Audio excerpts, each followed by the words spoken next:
Wahenga wamesema akufai kwa dhiki ndio wako rafiki. Ni msemo uliodhihirika siku ya tarehe 30 mwezi wa 3 2025 katika shehia ya Wambaa.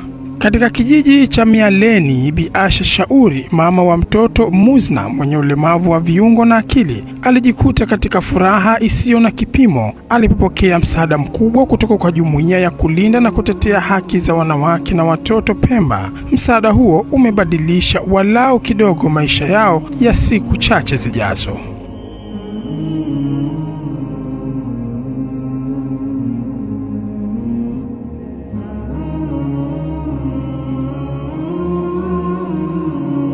Bikombo Omar ni mama wa mtoto Muhammad ambaye ana ulemavu wa kutembea. Pia ni miongoni mwa wanufaika wa msaada huo. Amejikuta siku hiyo akiwa na furaha kede kede baada ya msaada huo.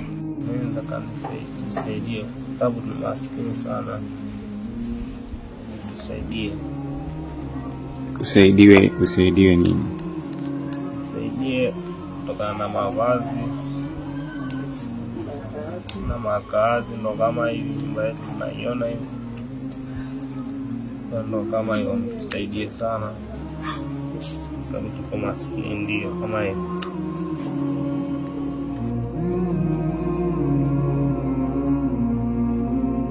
Siku hiyo pia imekuwa ni siku ya furaha na matumaini kwa familia ya Fatuma Sinai, mama wa watoto 5 wenye ulemavu wa viungo, baada ya kupokea msaada huo kutoka kwa jumuiya ya kulinda na kutetea haki za wanawake na watoto Pemba.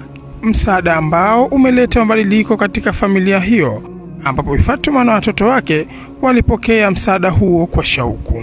Mie Fatuma Sinai Faki kutoka shahia ya Wambaa kwa Zani. Mie ndo mama alemavu wanangu watano. Wote 10. 5 walemavu, 5 wazima. Changamoto zangu kwa kuwa hao 5 wote walemavu wa miguu, hawezi kutembea hata hapo.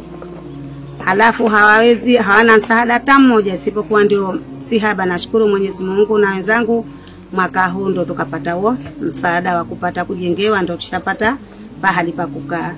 Haya, sasa naomba msaada wangu sasa hivi, naomba wanahitaji matibabu jao wanangu.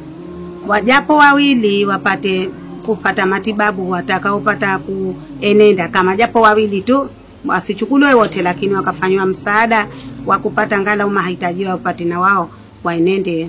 Mahitaji mengine ninayotaka ya nguo, ya chakula, matumizi na vitu vingine vyote vile nitakavyopata, lakini ndio mwenyewe sina safari. Mimi nakaa na hao wanangu tu walio ndo hawana safari, na kaa nao na walea.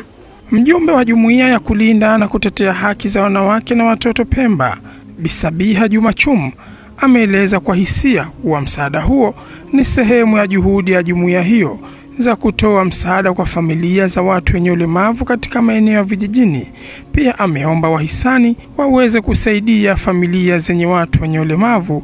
Lengo ni kuwapa furaha zaidi.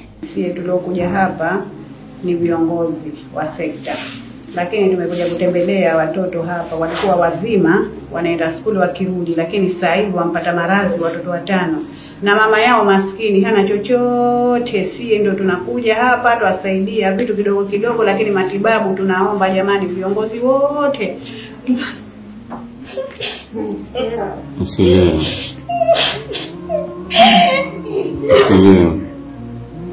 wasaidia watoto Usilie basi usilie.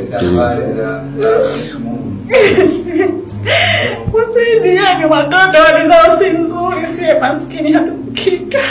Au na wote watoto